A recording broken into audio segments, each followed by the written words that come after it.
وميد النبي إسرائيل عدينتا هريسة ودقنك درك عاد قنتمدا معاويستا هيردا إيو عيارها oon weli haysano sida labadan hablood waxay ciyaarayaan waa hooydado waa ciyaarihii hore ciyaarahan oo ila hadda la haysto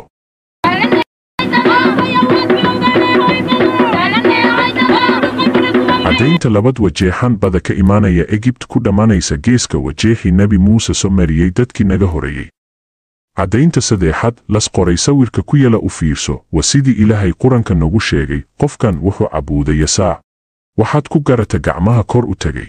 waa sidii dadkii cawanka ay samayn jireen sawirka labaadna saaru uu ka saaraya qofkuna u hoos jooga gamcahana kor buu u haya waa cabuudis ayay ku tuusaysaa caddaynta afaraad waa xirsigu wasaan madow oo wadadku dadka u soo samayn jiray siduu lacag uga cuno iyo qaar sixir ku ridi jiray dadkan hadda magaca reer Israa'iil sheegta wax beena oo kobi ah ay samaysteen